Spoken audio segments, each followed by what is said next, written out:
you have the passenger side. It's boring. It's, you know, it's all right. But then when you look over here, like, oh my gosh, look at all the carbon fiber. Welcome back to Phinys Garage. I'm Gray, and today we're going to be installing some carbon fiber parts that I made for the 2014 Mustang. I wanted to spice up the interior of this car because it's pretty basic. Ford didn't do a whole lot to make this car look very special on the inside. They added some chrome features here and there, but that's just about it. I love the way carbon fiber looked, but unfortunately on these cars, carbon fiber did not come as an option. I took specific parts from this car and I made them with carbon fiber. And we're going to be installing them on the car today. Over here we have the interior mirror cap covers, the exterior mirror cap covers, but we also have the A-pillar and the C-pillar. Now they only make the A-pillar trim for the convertible Mustang, and I was like, you know what? I think it would look pretty sick on mine. So we got the A-pillar trim and the C-pillar trim, and we're going to install it in the car today along with all these. It can be pretty tricky and annoying because trying to get these tabs to line up is quite a pain. But all you have to do is push down and then make it come towards you. These mirrors are just absolutely immaculate. Look how beautiful that carbon fiber is. Oh my goodness, I can't wait to see what the inside looks like. Next up is the interior mirror cover. Now this one has a plug with a little knobby to adjust the power mirrors. So all we're gonna have to do is just plug it in, clicked in, and line it up. There's holes that we have to just put these prongs through, and that should do it. So let's see. And now that the easy interior carbon is done, we're going to move on to the more complex things, which is going to be getting out the rear seat so that we can put in the C-pillar and A-pillar trim. If you thought taking out the A-pillar trim and the C-pillar trim was going to be a breeze, well, I'm telling you now, you are mistaken, because what we have to do to take this out is to take out this trim panel. In order to take this trim panel off, we got to take off the door stills. So we got to do all that first, and then before we can even take the C-pillar out, we actually have to take out this back seat, the seat that you sit on, this panel, and that'll get us access to the C-pillar. The reason why that is because the C-pillar isn't just what you see here. It goes underneath this interior trim panel. There's like a bar that runs all the way across. So we have to do all these steps before we can even take that out. So we're gonna start with this trim panel here. We should just be able to lift up on it, and it comes off just like that. There's no plugs because it is not a premium car. Just gonna put that off to the side. Next trim panel, we need to remove this one. I don't think there's anything holding it in. We're about to find out. I've never taken one of these off before, so we are going to find out right now. Nothing hold that in either. Fuel reset. I didn't even know that was a thing. That's interesting. So we want to take out the A-pillar. So I have taken one of these out before because I went to the junkyard to pull an A-pillar trim and a C-pillar trim to make them out of carbon fiber, and they pinch a lot. So should be careful about that. There is like a little plug. It goes like a little hook right there. Not like an actual plug. And it came out actually easy. Wow. This A-pillar is coming out way easier than the one in the junkyard did. That one gave me such a hard time. We want to remove this interior trim panel.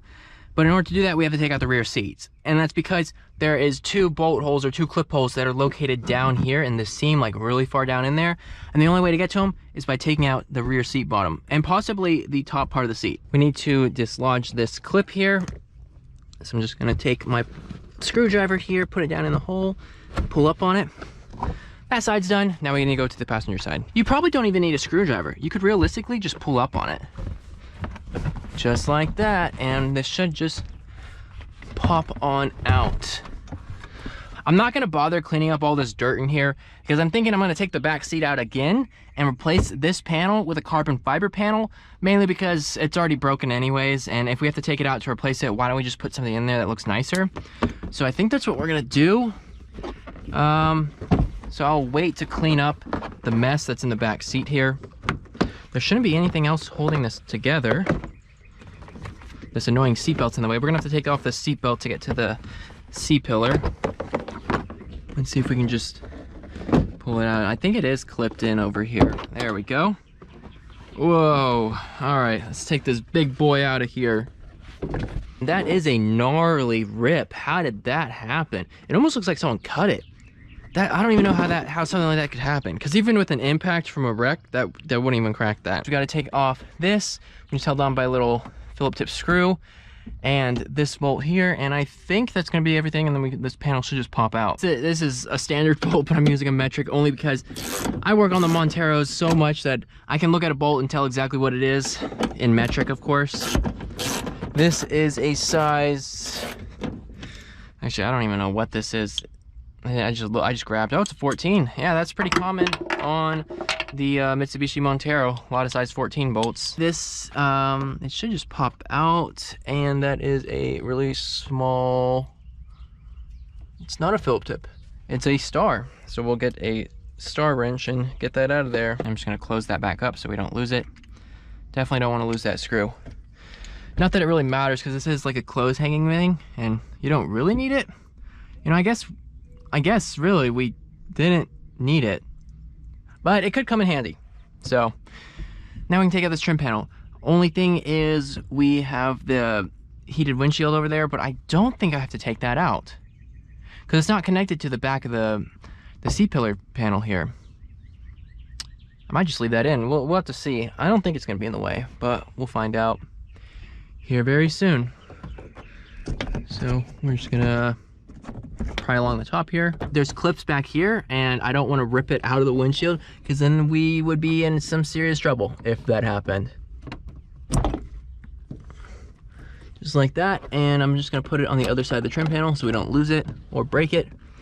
Now we just need to pull that out. Old C-pillar out, new C-pillar in, carbon fiber C-pillar to be exact.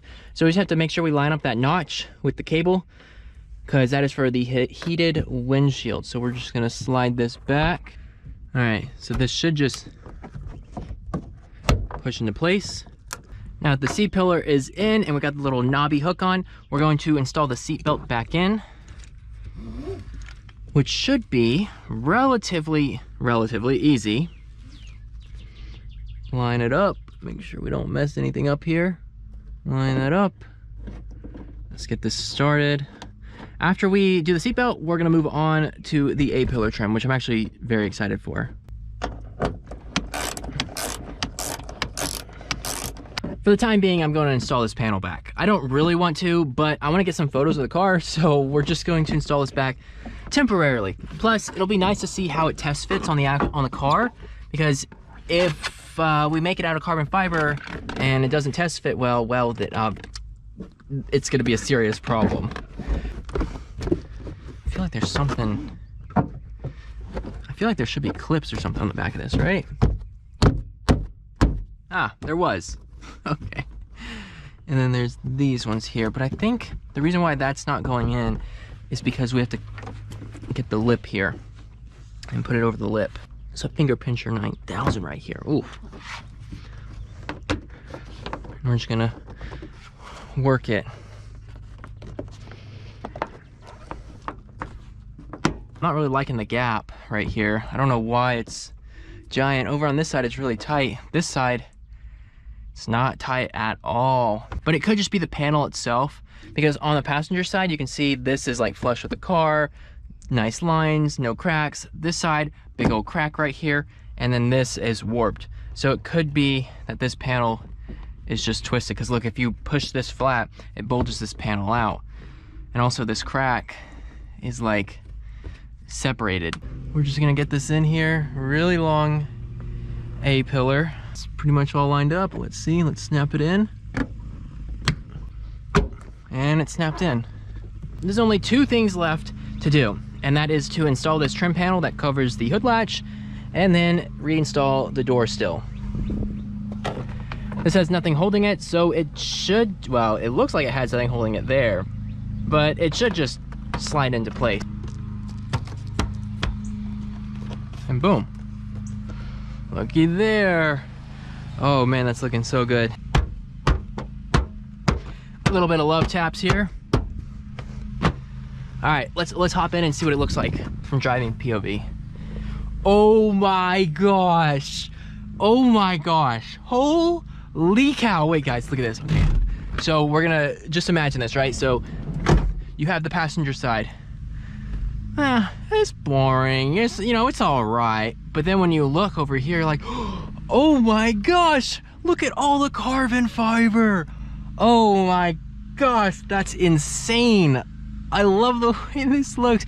You don't really notice it back there, but oh my gosh, I am so in love. This looks fantastic. What I'm gonna do is we're gonna do obviously the passenger side A-pillar and C-pillar, but then I kind of want to do, okay, this is gonna sound a little insane because it's really a lot of work and it's gonna be really difficult, but I think it's gonna be a really fun process to watch. Is I not only want to do the things above your head, but I also want to do this trim panel, the door stills. I mean, you can already get these in carbon fiber, but we're gonna make our own, and then this panel back here that's cracked. So it's gonna be all carbon, but we're not gonna stop there because this trim matches the dash and this. Now I've seen a lot of people get the carbon fiber dash kits right here, which is cool, that's cool and all, but I think what would look cooler is if we made the dash actually out of carbon fiber. And the airbag's not a problem because the airbag's in the glove box or in this thing right here, not down here like on most cars. So we don't have to have a problem of, you know, getting carbon fiber exploded into our face when an airbag goes off.